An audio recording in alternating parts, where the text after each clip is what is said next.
Before we start the show this week, we wanted to take a quick second to tell you about a new initiative we're introducing in the podcast, which is our Talking Cars donation program.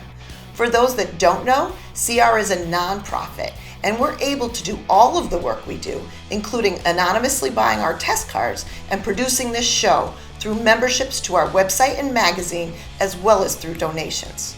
What the Talking Cars donation program will do is allow loyal Talking Cars fans to show support for the podcast, assist in supporting the costs of producing the podcast, as well as support all the work CR does to keep consumers safe.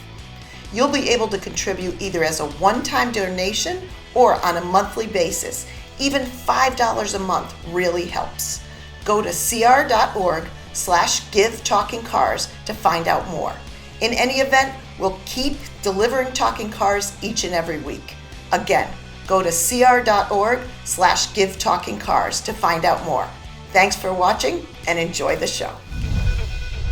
This week, we dedicate the whole episode to your questions, including problems of towing hybrid vehicles behind an RV, which advanced braking system technology is better, radar or camera-based, and have you ever been behind a car where an object's tied to the roof with just string and wondered, is there a better way? We answer this and more next on Talking Cars.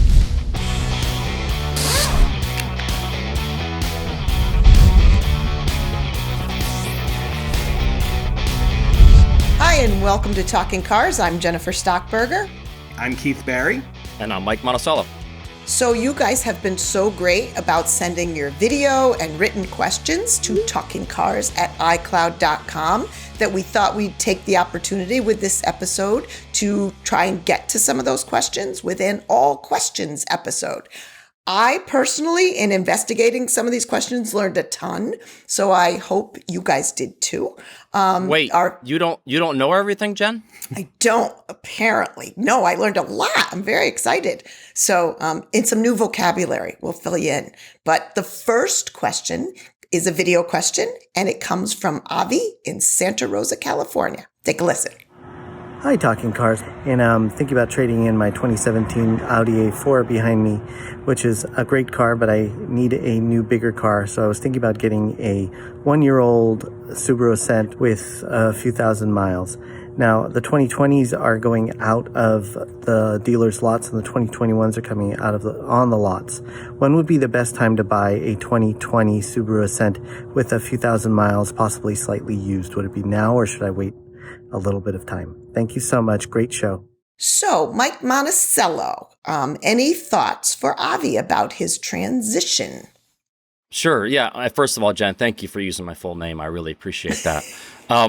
But, you know, what I'd actually like to talk about with Avi first is just how big of a difference it's going to be going from, you know, his Audi A4 to a Subaru Ascent. I totally get that, you know, he needs more space. Totally understand that.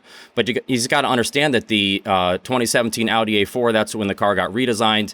It kind of started to almost out BMW in a way. You know, BMW 3 Series has long been the benchmark of that compact luxury sports sedan class. This A4 has, you know, precise steering, nimble handling, and also a pretty good ride. The Subaru Ascent, while it's a really good SUV as a whole, if he liked those driving dynamics of the A4, the Ascent's going to feel a lot different. You know, it has kind of vague steering, and it has a wonderful ride quality, but it also has a fair amount of roll and kind of squish through the turns. So it's not gonna be something that you're gonna really enjoy taking through turns. That's where I would think about that first. Right. I think that's great. Great advice. And if we actually want to answer the question. Oh, sorry.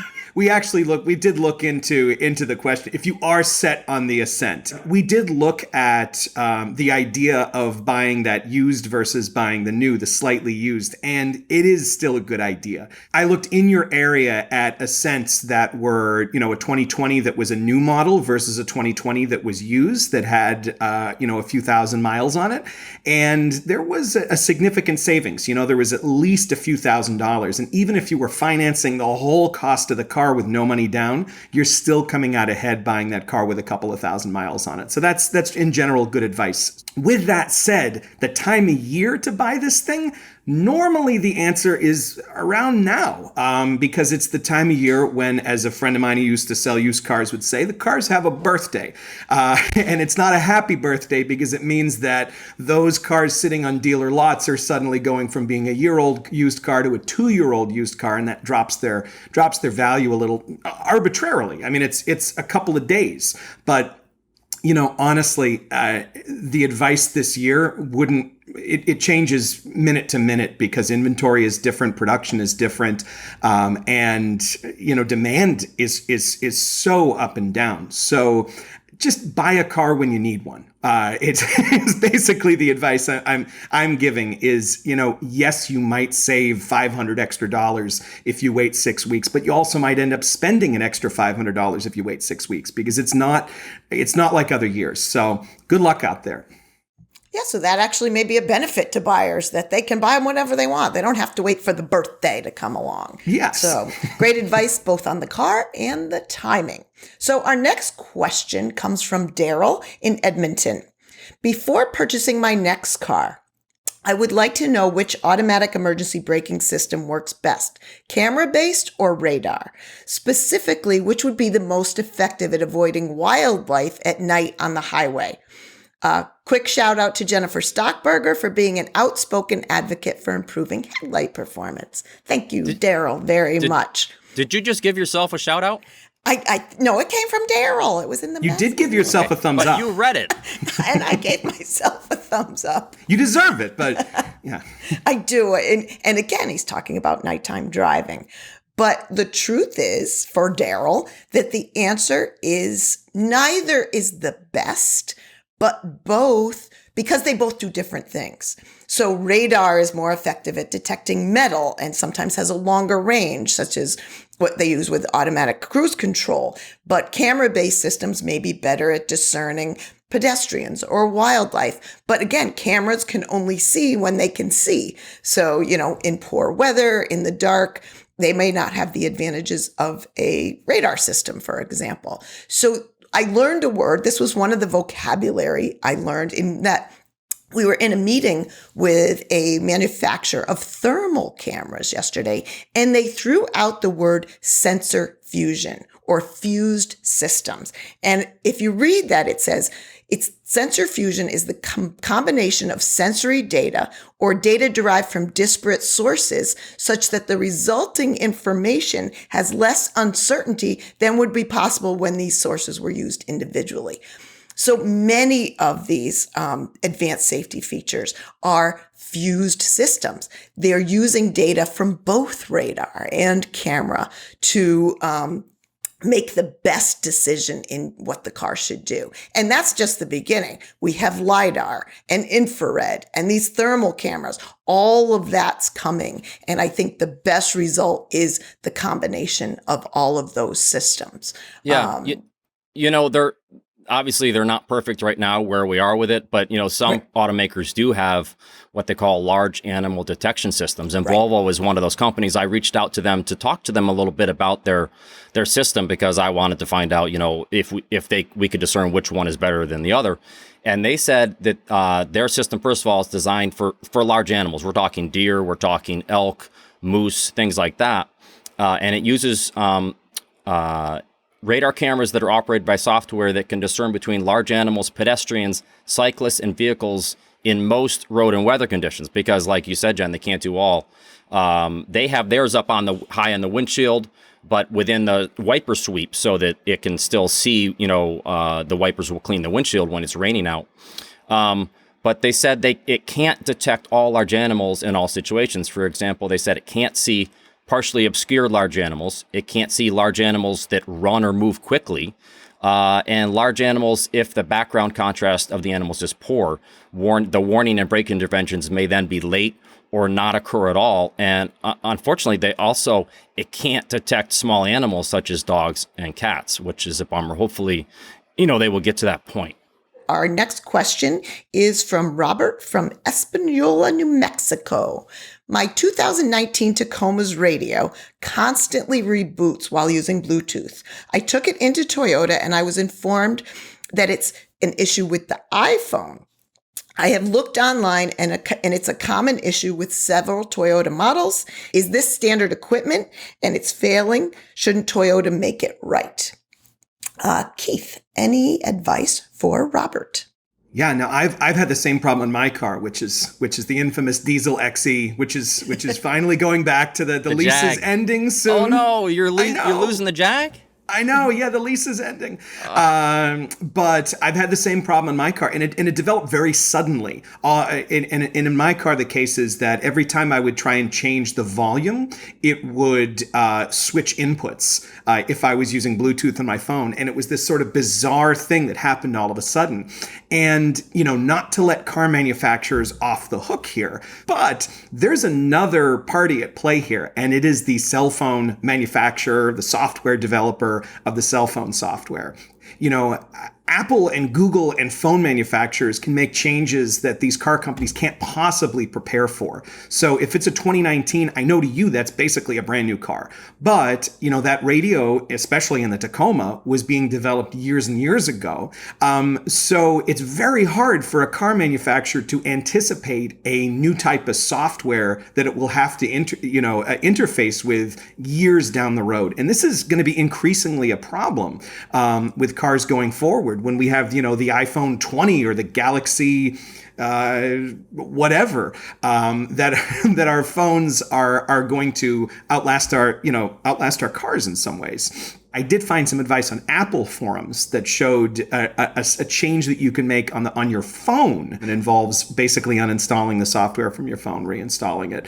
And it's a problem we're going to start seeing going forward, but it's not an easy one to fix. Very interesting. Our next question is from Joe in Quebec. I often see cars and trucks loaded in a questionable way on the road. Many people don't seem to realize that going on the highway with a mattress tied to the roof of the car with twine through the windows might not be the best idea. I get nervous following cars on the highway with their cargo flapping in the wind or wobbling around dangerously.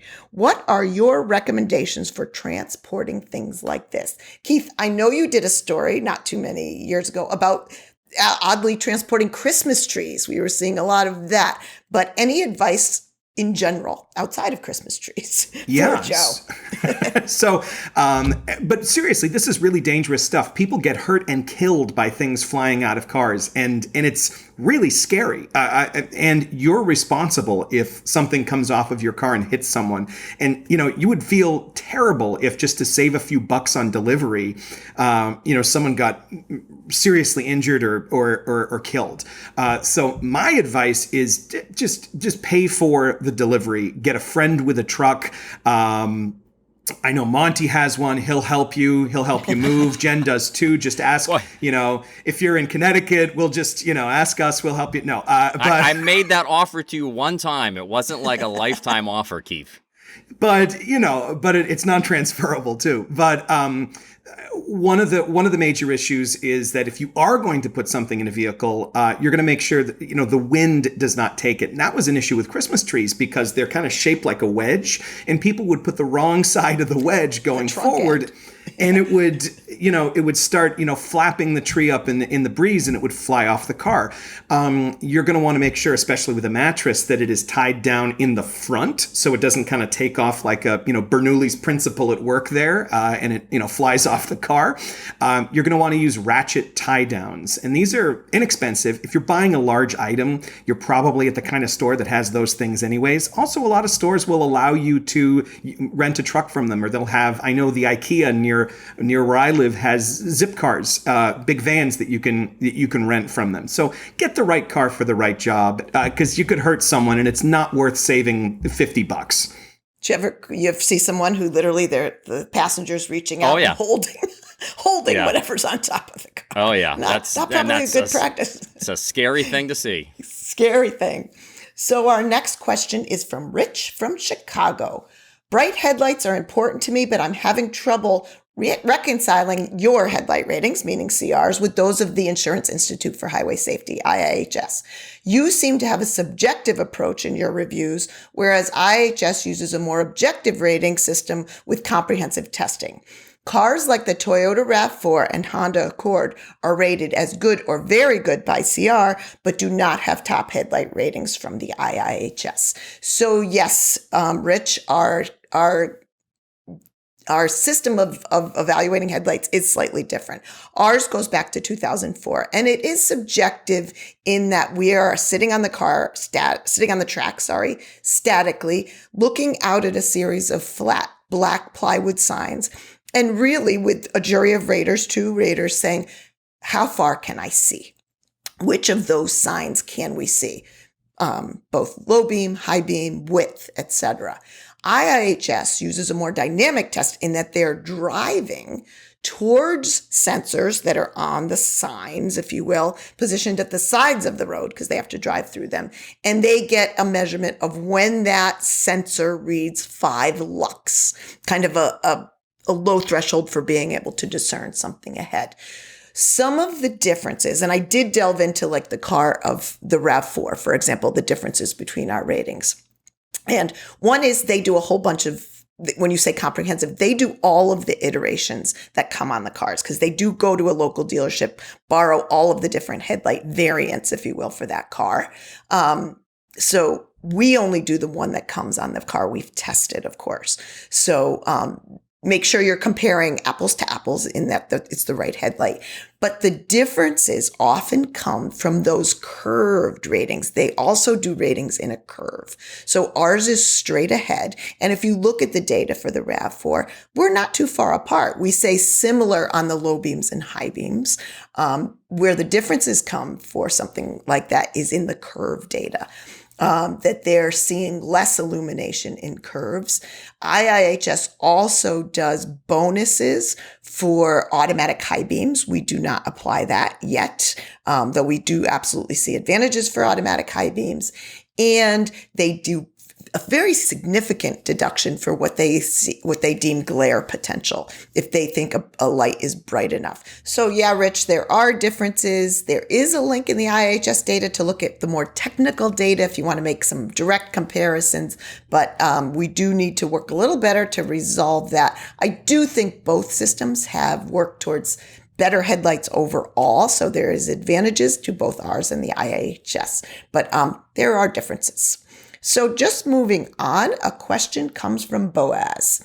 I've heard electric vehicles are low maintenance compared to ICE vehicles, internal combustion engine vehicles. What are the required maintenance items from the latest EVs, besides the typical consumable replacements such as wipers, tires, brakes, etc.? Mike, what is the answer for Boaz? Well, so the first answer is yes. Most EVs do have lower maintenance costs than internal combustion engine vehicles because they have fewer and simpler parts and they don't require oil changes. But I also talked to John Ibbotson, CR's chief mechanic.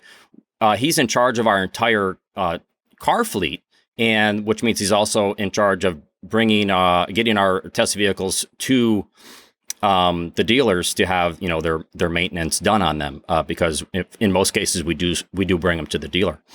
And so I asked him, what kind of oddities he's seen, with EVs and are they costing less in general? And here's what he said. He said, first of all, every car is different. Every maintenance schedule is going to be different. But just as an example, he said with the Kia Niro EV and the Hyundai Kona EV, you don't have to do anything until the car reaches 15,000 miles. And then it's only a cabin air filter is changed. And then at 30,000 miles, same thing, cabin air filter again, and then brake fluid is changed. The bottom line is you don't have to do, that's a pretty long maintenance window, and it's not very expensive. There are some oddities though. For instance, on those two cars, your maintenance light will still come on at 5,000 miles because the tires need to be rotated. Then John was telling me about the Audi e-tron, which is Audi's electric vehicle. He said the service light came on at 5,000 miles. He called the dealer and said, what's going on? And he said, all they need to do is change the coolant in the battery. It doesn't cost anything because that initial service for Audi is covered. So how much is this all costing, right? And in general, it is less. John figures that the Hyundai Kona and the Kia Niro EVs, you're looking at about, for the first 30,000 miles, you're out maybe $300. So in general, yes, they are cheaper, but make sure you look at your owner's manual, keep up on the maintenance, because like I said, there are going to be some things here and there, such as, changing the coolant for the battery, things like that. So yeah, interesting. Not only less, but different exactly. items that you have to look at. So very interesting. Right. So our next question comes from Stan. I own a 2018 Mazda CX-9 Touring. It has the technology package, which gave me all of the safety features, including low and high-speed braking assistance. This week, I was driving up a slight grade on a straight country road, following behind another car at about 40 miles per hour. I was several hundred feet behind the car when all of a sudden my speed fell off and a large brake warning appeared on my dash. There was nothing in the road, and I had just washed my car the day before, so the camera was clean. I drive this road every day, and this has never happened before. Any ideas why this happened? Mike Monticello, you seem to have some personal anecdotes, maybe of conditions where these things can happen. Well, yeah, I have had some situations. Luckily, Jen, it's been, pretty rare. But there have been several occasions where, the forward collision warning has popped up on the dash and kind of startled me. And there didn't seem to be anything around that, would have caused it to do that. And I've even had the automatic emergency braking system, kind of freak out for like a second where it, hits the brakes and then just stops hitting the brakes. And it's happened to me in, all different makes and models. It's not been specific to one automaker that is struggling with this. And one instance that I remember in particular was I was about to go underneath a freeway overpass, and it was a sunny day, and I think it was the shadow caused by the overpass. And my guess is the car was startled by that and wasn't sure what was going on. So it sent the forward collision warning and got kind of freaked out for a second. The thing about that is, the forward collision warning is supposed to be intentionally startling, right? And so it's doing its job, because if there really was a car or something in front of you that you were about to hit, it wants to wake you up and say, hey, pay attention. The downside is when you have these false positives, it freaks the driver out for no reason. And potentially, if it does invoke the AEB system, for that second or so, it, could freak out the driver behind you as well. These are things that, they're constantly working on these. We can't always explain right now why sometimes these happen, because it seems to be no rhyme or reason why sometimes it happens and sometimes it doesn't, as as this person found out as well. And I would say, I do think they are better than when they first introduced. You talked about all makes and models. I think I experienced false positives far less than even a couple years ago when AEB was newer. And I do still think the benefits outweigh these kind of growing pains of the technology. So moving on, we have a question from Stephen from Jacksonville, Florida. We hear a lot about platform sharing these days. Words like skateboard and modular architectures are increasingly common. But what does it all mean for the artistry of vehicle design? The VW Group's Touareg, Q7, Cayenne look and perform very differently. So what are the common parts? Do they share crumple zones, electrical systems, A and C pillars, ground clearance? Thank you for unraveling the engineering behind the designs.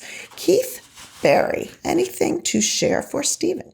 Yeah, so I looked into this particular platform you're talking about. It's the MLB platform. And then there's another version of it, and that includes the Bentayga and the Urus, which are two totally different cars.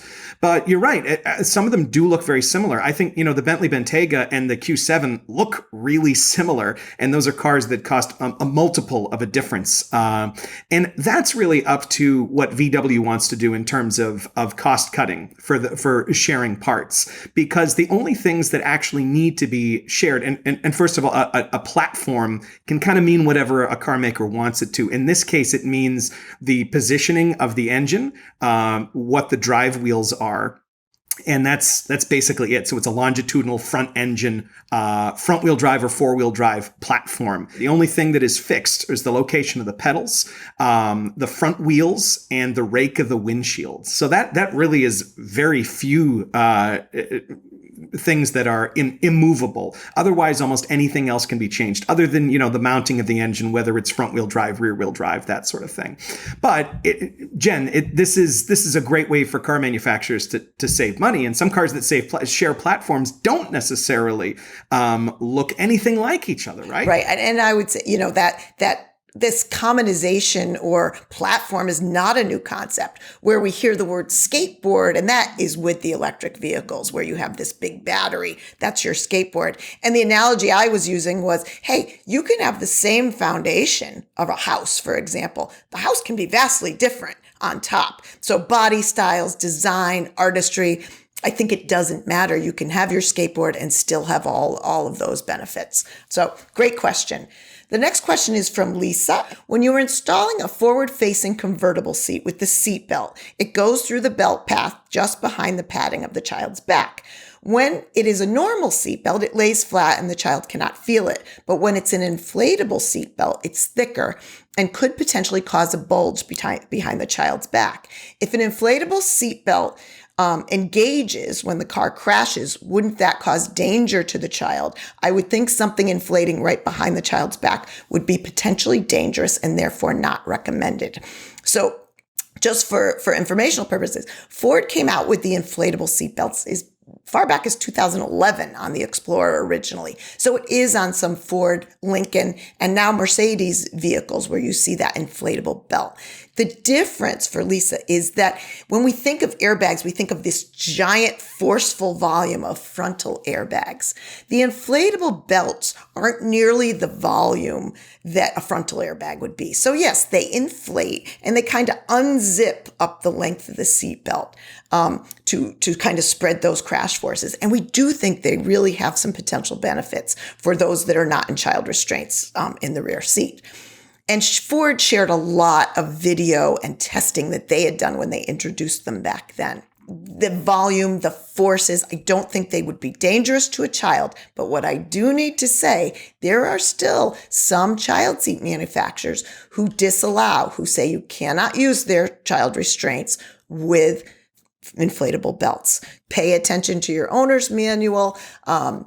Obviously, rear-facing seats, not Lisa's case, you can use latch. You don't need to install with the belt. But that's my key advice. It is case by case, seat by seat on whether they're even allowed or not. So pay attention, Lisa. So our last question comes from Stephen, and it's a good wrap up because it's COVID related. Because of COVID-19, we bought a used leisure travel RV to travel safely from our home in the Southwest to the East Coast for a son's wedding and a daughter's baby. To our delight and surprise, we like the experience and look forward to more use of the RV, but want to tow a small car for short trips when we're parked. What small, safe vehicle can you recommend that still offers many of the features and comfort we enjoy in our full-size luxury cars? Hybrid would be a plus. So I don't think that Stephen is alone in his transition to an RV. And Mike Monticello, anything for Stephen on towing a small car? Yeah, sure. And you know how you said early on, Jen, that, you learned a lot while doing research for this show. And I have never driven an RV, and I've definitely never towed a vehicle behind an RV. So I learned some stuff too. And I talked to John Ibbotson, who's always my go-to about these things, and it always surprises me. The guy seems to know everything. It's in a way, it's kind of annoying, but in this case, it's very helpful for the consumers. And so the first answer to the first question is Ford Escape Hybrid. And what's interesting about that is the non-hybrid Escapes actually can't be flat towed, but the Escape Hybrid can. A couple things about flat towing, or it could also be called four-down towing, which means basically you're using a tow bar, hook it up to the vehicle behind you, and you're going to have all four tires on the ground. Because of that, there are some restrictions to which vehicles can. It's also called dinghy towing. That was the and word the reason I why it's learned. called that, Yeah. it's called that because it resembles a yacht, which I'm sure Keith has. He seems like someone be into yacht rock. Only the music. And so it looks like a yacht towing a dinghy behind you. So couple things. Usually, John was telling me the hang up is that, it has to do with the transmission basically, or the drivetrain. Like a lot of all-wheel drive vehicles can't be towed, four-down towed, unless the all-wheel drive system can be disabled. He says it's almost always drivetrain related when they can't.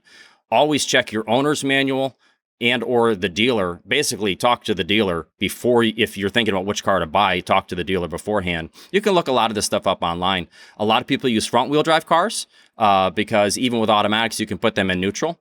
A couple of other things is that, kind of in older times, it would usually, a typical vehicle would be like a rear-wheel drive vehicle with a manual transmission, or a four-wheel drive vehicle with a manual transfer case that can be placed in neutral. And that's one of the reasons why the Jeep Wrangler is like usually the go-to vehicle to tow behind an RV, because it's pretty small. Because that's the other thing, is you don't want like to tow. You can tow a Tahoe or something big like that, but you don't want to. You really want to tow a smaller vehicle, and that's why a lot of people go with the Wrangler. It's for what they're looking for. I don't think it's going to suit the purpose. The Escape Hybrid much better, because the Wrangler is great for people who want to do some off-roading and exploring when they get to their campsite or whatever, but it's not going to be what these people are looking for. So in this case, I'd say go with the Escape Hybrid because, like I said, the cool thing is the Hybrid can be flat-towed. The regular Escape cannot. And there were definitely restrictions about four-wheel towing versus tipping up, like for front-wheel drive and using what they call dolly towing. Yeah, I learned a ton. So that is it for this episode. Thank you, Keith. Thank you, Mike. I learned a ton. Now you know what sensor fusion and dinghy towing are. I learned a ton. I hope you listening and watching did too. Always keep the questions coming. TalkingCars@iCloud.com. Any additional information, see the show notes, and we'll see you next time.